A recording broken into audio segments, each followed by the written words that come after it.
Hi, this is Jim Starkweather with KitMaker Network, and welcome to another Cracking the Box. This is number 3 of our video series for building the Willys Jeep by Diecast Club and Eaglemoss Publications.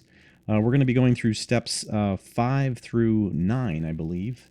So we're going to do 4 or 5, actually. Is it 5? I think it's 5. So maybe we're going through 10, and then let's see. Double check my sheets here. No, I guess we're doing, 5, 6, 7, 8, and 9. Okay, right. All right, so this is number 5 here. We're opening up, and basically we're just going to be building the actual engine. This is, I believe, a 4-stroke engine in the Jeep, or 4-cylinder engine, water-cooled, and basically, just standard old engine parts. The metal parts here, the main engine the bit. Why can't I remember the name of an engine? Block. The block. Right. Yeah, that thing that I've known like my entire life. Anyways, see, you guys don't realize that when you're making videos and you don't have it scripted, words don't necessarily come into your brain. So yes, the manifolds here, I think these are part of the exhaust manifold. We're bolting that onto the side, and then we'll bolt on the fuel. I guess this is not just exhaust, right? I guess it is partially. Yeah, it's partially exhaust, partially intake manifold. So the intake manifold I put on, and then you bolt on another piece underneath that, which is, I think, part of the exhaust manifold. And the screws on these definitely need a lot of work. In fact, they gave me a better screwdriver with this set. This is a longer, kind of more sturdy screwdriver than the first one they provided. Not sure why they just didn't provide this screwdriver to start with. But yeah, they do give you a couple of tools in these various sets, and I'll point them out as they come along. But then we're bolting on this little bit down here on the side. I think that's a kind of a side. Well, that's actually the distributor housing / whatever bolts into the side of the engine there. It's a black plastic piece. And sorry I go off image for some of these. I always think that, oh, I'm right here in the center, and it's like, then I look at the video, it's like, oh, I wasn't in the center. Why? I think I'm perfecting my setup though, so I should be getting better at this. I just got a new light. I've got a magnifier now that I can actually see a little bit better, so I'm not squinting all the time. I had to grab my glasses, I think, early on in this process. So now we're going to go ahead and put the oil cover on the bottom, the oil pan, and that goes on fairly easily. It just screws through from the inside. Of course, this one's magnetized as well, the screwdriver, but unfortunately, I'm spending most of the time just getting these screws lined up. About 70% of the video that was cut from this is basically just manhandling the screws and getting them, the bolts. They're not really bolts. They're more like screws, I guess. Threaded screws. All sorts of different types and styles. You can see that one's CP, and there's DM, and they label them fairly well for you. So, all right. So that distributor housing is on there on the side of the engine, and then we're going to press on. That's it for that section. So you put on the 2 manifolds there and the distributor housing, both the things together. Now we're on to the valve cover and the spark plugs and the connecting it up to the distributor and so forth. And that's what this next step is. Fairly straightforward with this. Was one issue which I'll get to. They give you some, I think, like a bunch of the same length rubber hoses there that are supposed to be the spark plug wiring, and one shorter one, so make sure you do that right. And they give you these little tweezers. Now, originally these tweezers in the instructions are shown to put the little black pieces into the distributor cap, but they don't really. It's not really necessary. I think it did come in handy for one thing, but this is the issue that I ran into when I put the valve cover on. And tried to tighten it. It had this huge gap. I could shift it from one side to the other, but I couldn't get it down. No matter how much force I tried to press on it and so forth, I just couldn't get it down. So I ended up taking it off to kind of look at it and see what's going on with it. And I realized that it just doesn't mate closely enough to get it to go down and seat properly. Probably not the first valve cover that didn't want to go on, you know, just the way it should have. But actually, yeah, most of them probably do. But so I eventually give up trying to just do this by hand, and there'll be a little bit of a pause here at some point when I decide it's just not going to work. Nope, it's just not going to work. So in fact, these little pin pieces are actually pushed out. So I run over to my toolbox and get the rubber mallet. So and then I place it on the floor, bang, bang, bang, bang, and it comes back. This dramatic pause. It comes back, and lo and behold, it did actually seat itself down on there. So we're good to go. All right, so then we're basically putting in these. I'll put the screw back in for that. Screw that down. Get everything all nice and tight. Yeah, like the thankfully the screwdriver definitely on this one definitely helped. I probably would have used my other ones, but it was good enough. Then the cap goes on to the distributor. Once I plug all these little spark pluggy connection points in, and the spark plugs are actually in, or the spark plugs are in the top of the valve cover there. And I'm going to be showing off all my knowledge of car engines and so forth. I'm sure I'll get something wrong, but you guys in the comment section will, I'm sure, correct me, right? This is the part where they were basically having you put these pieces in with the tweezers, and most of these parts just snap on, or snug fit in place. You of course could use some cement or plastic cement if you wanted to get these pieces in. These I'm not sure why they had you do these first. Probably they would have been better to actually attach the wiring and then put these in, but I went ahead and did what the instructions said to do, which was to put them in all first, and I kind of angled them a little as they were showing in the directions. I don't know if that was more realistic to release Jeep engines, but yeah, I did that. The one thing I did notice with the hoses. Oh, this is the probably the see, I knew this word when I was building it. The distributor and that thing that always used to break down on my old car. See, the word just went out of my head. But it's that thing that goes with the ignition system. I'll probably remember it like in 4 or 5 minutes. But anyways, that bolts onto the side, and it has your little things, the caps, oh god. Anyways, make notes next time.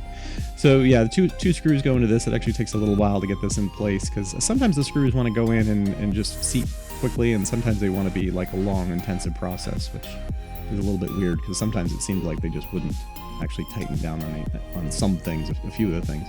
So then these clip over the pointy ends. So you're trying to get obviously the opening in this rubber hose. The opening's very small. I'd probably recommend, if you want to make this easier on yourself, putting these in, I don't know, something warm, or warming them up first or something. They probably were rather cold down here and not wanting to be very malleable. But eventually they will go on if you just be patient with them. And of course they show this tucked around. I think actually I undid this at one point, because I want to say that I redo this, but or maybe this one's fine actually, yeah. So actually no, it isn't, and I end up popping this off, I think, and cutting it down. No, that wasn't that one. Never mind, it wasn't that one. But I do cut some of these down because they're just a little too long. So now there's a bracket that goes on top of the valve cover. That's kind of just a ignition wire. It might actually be the hook area for hooking onto the pulling the engine out. But they obviously run the wiring through here. So it seemed a little bit of a heavy duty thing to just be there for the wires. And then these all hook on 1, 2, 3, 4, and again a little bit of patience getting these on. I kind of wanted to show the whole process for this one, just to show you how long it took to do a couple of these. And then this is the one I ended up cutting down Using my snips probably wasn't the best tool to use, but I did, and it seemed to work okay. This just makes it a little more neat and not quite so much excess like the probably original wiring would be. They do have you kind of tucking these in and around some areas, which do make it look somewhat realistic, I guess. So that's the finished wires all in, and this is where I actually did end up using the tweezers to put one of these that wasn't going to quite fit easily, but I figured I could get it to tuck it back in once I had the wire in, because one of them was actually kind of short to do the whole thing. So we're all done with that step, and then I think we move on to is it step 8? Or we have to is this just step 7? That was step 7. No, sorry, that was, yeah. Oh, we're still going on 7. Eventually, I got it. No, this is, okay. No, that was step 6, right? Okay. I'll catch up eventually. My brain will catch up with my video. It's interesting doing these afterwards, obviously, because I have to cut down so much of the video. There would be no way to narrate it during actual building it. It's not really very easy. I could pretend I'm doing it as well. So then we have, I assume some of these parts are obviously the starter, probably a fuel filter.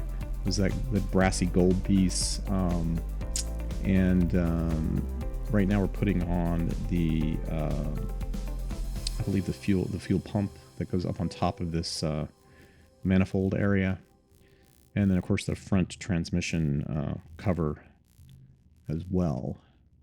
So this is a fairly simple process for most of these parts. They just, just use your patience. Look at the manual. It's not difficult to figure it out from the manual, although they don't always give you like, this goes to here and this goes to here. They kind of just show all the parts already, put together and assembled, and you kind of have to make a few assumptions. So yeah, this is, I believe, the fuel pump going on top of the manifold.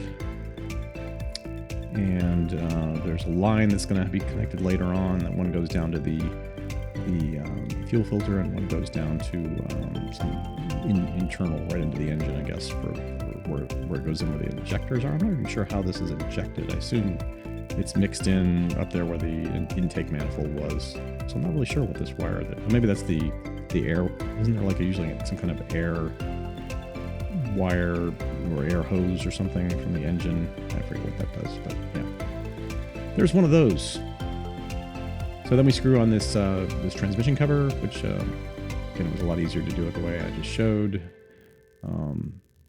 There are some gaps in this, which I assume are true to life kind of things, like between the back side of the transmission cover and the oil pan there.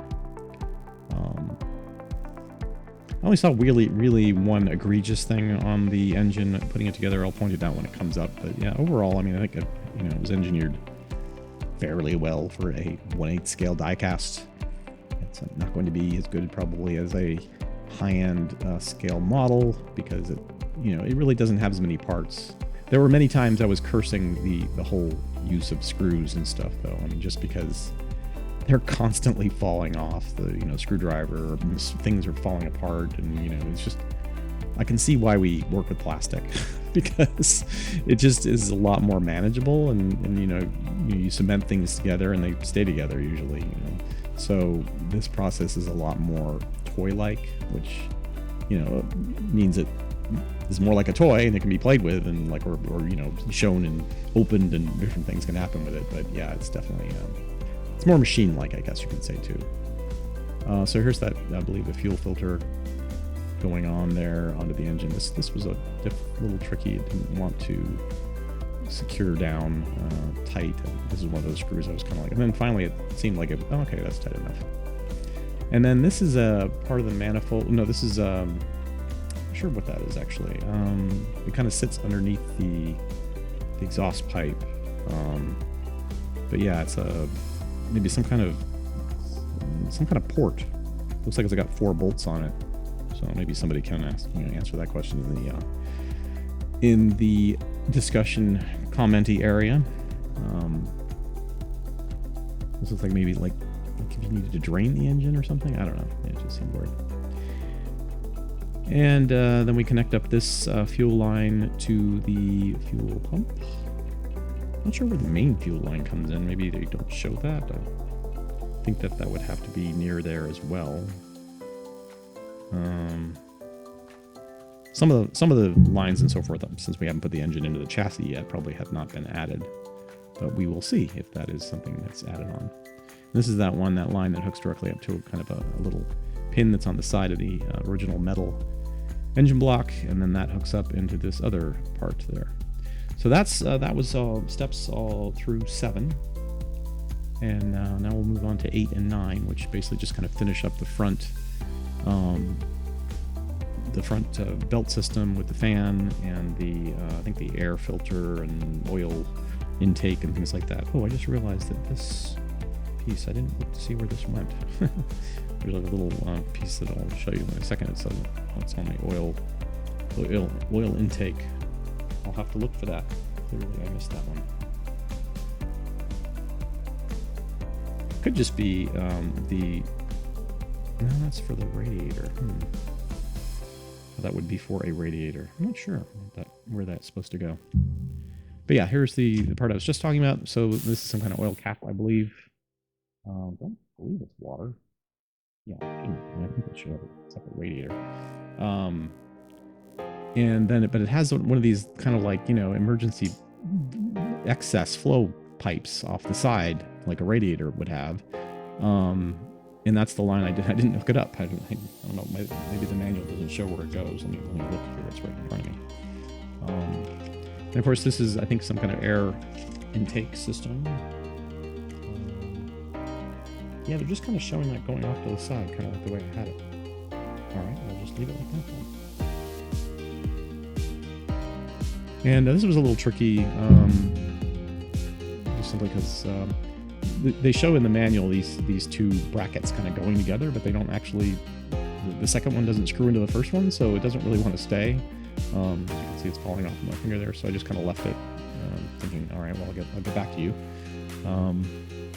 And then we have the, I believe the alternator. This is, I guess, since I know they don't have air conditioning on these suckers.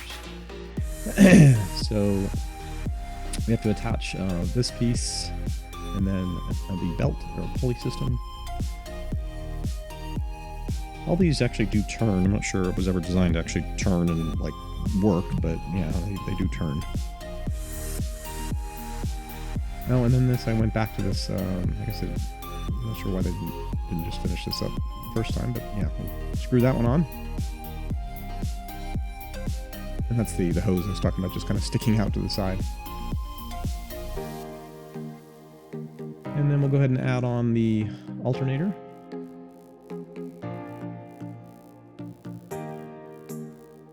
This just has one screw.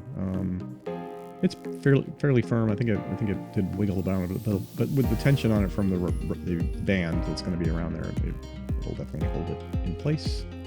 And this is that bracket that they wanted to go on this, the two-piece one. So I just went ahead and screwed it into the top of the engine first, and then I'm going to attach the second bracket to it rather than the way they were showing in the manual, like putting them together. It just seemed to make more sense. I'm not sure how the color, how accurate the colors are. Obviously, they did some things like the brass fuel filter and this orange oil cap, I guess. But how many these other things were exactly painted these colors? I have no idea. Maybe somebody who's a Willys Jeep person could specify. Obviously, there probably weren't a lot of colors used, and the engine probably was painted out all drab, and a lot of these other parts were probably painted over in standard color. That was a little loose. I was surprised. And this piece I didn't use. It was supposed to go into that side of that air filter, and then the hose was going to hook into that, I think. But I just didn't do it that way. And at the time, I was like, it was that first piece I was showing with that black thing. It was supposed to be plugging that plastic in and then plugging a hose over that, rather than just putting the hose directly into it. And this is the last set, which is going to be the fan, front fan, or the front water pumpy, the pump area. That's a metal piece there, and a plastic fan. and then the exhaust pipe there as well. That's the last bit. And this all goes together fairly easily. You're just putting pulleys together and getting this first piece on, which I'm always thinking like, where does this go? So yeah, this just takes me a second to realize, okay, that goes on there, and then we screw this in place. We screw this in place and get this all on there. And then it took me a little while to realize exactly how this piece went on, but yeah, it goes on like that. So I assume that in terms of removing this engine, there probably was a double hook system, one up there on the top and then one on the side over there. So then you pull the engine out maybe with those two pieces, I guess, I don't know. Although technically that one I was talking about is kind of over to the left side, so that wouldn't make sense. Maybe just pulled out from that one then. So, yep, these just go on. Now, this is the, I think, the water pump on the top that I just going to be screwing in place now. It just has one screw. This is the defect I was talking about, or at least the kind of they didn't think this through thing. So they have one screw to put this water pump on, but then you're going to put a pulley on, and the fan goes over that. And you see, there's nothing holding it on the other side, and there is a lot of stress from this rubber band, essentially, a very tight rubber band that you're going to put around these three pulleys. So that is going to be pulling it to the other side towards the screw. So there really should have been another screw or something to hold that down on that side. And yeah, they just basically shortchanged on that. So, and you can see, actually when I put this on, I do make a mistake, and the band goes on the top pulley, the band goes down into the side. I just didn't realize it at the time it happened. I didn't notice it until I was doing the video. So, but yeah, it's, you know, overall it's pretty simple to put together, and it's still, you know, it has the right look and effect. And unless it breaks someday, you know, years from now probably, and like, you know, and I'll go, damn it, I knew that screw wasn't enough to hold it. See, that's where it slipped over to the side. But you know, you really can't, since those two pieces don't connect, those two black pulley pieces, it probably was always going to do that because it's just, there's too much stress there. It's pushing it down. So yeah, kind of see so you can pull it. It's already pulling away from the engine block. And then this piece, the final fan piece, just screws on. And I thought maybe it was going to screw into the piece below that, and like it's going to like basically kind of, okay, so maybe that doesn't need to connect because there's a metal piece below that, but I couldn't exactly remember how that went together. So, but there was no metal piece. It was just the piece I just put on. But that would have been one way to do it, like have a long screw that went through and it actually went into the engine. That would have been another way to do it. So yeah, I kind of play around with the bands a little bit, just try to straighten them out, but really couldn't, so didn't put them on quite exactly right, obviously, but enough to kind of give you the overall look and feel. And then this last plastic exhaust piece just wedges into place. Again, not really feeling all that secure, so you know, like if it pops out, you can always reattach it, but that's it for this section of the engine. And I think the chassis is next, so that'll be next in our build series on this. You know, again, I think it's a fun little project. It's not, you know, if you enjoy building these kinds of vehicles and stuff, and have die-cast parts and little plastic, you know, accessory and detail pieces, this is definitely you know, a nice kit in terms of just the way it's put together. Is it perfect? No. But it's definitely, you know, for what you're getting and the kind of broad range of people who are going to be building it, I think that, you know, it's basically, it is what it is. So, but it's nice that they include an engine. You know, when I was first doing this, I was like, I wonder if they're going to include an engine, because, you know, a lot of companies would just say, oh yeah, you don't open the hood, there's no engines. there's no detailed chassis pieces that we're going to, I mean, you're going to see as this project goes forward that essentially you're building the whole vehicle. So anyways, that's, yep, still showing the cart pulling away from the engine there, but maybe something is going to go on the side there to hold that more, like maybe with once it goes in, and there's maybe something that's going to hook in with the radiator, because obviously that's where the water hose would come in from the radiator. So, and I think that is a, you know, side port there to plug that in. So, yep, thanks for watching, and we will see you on the next episode of Building the Jeep.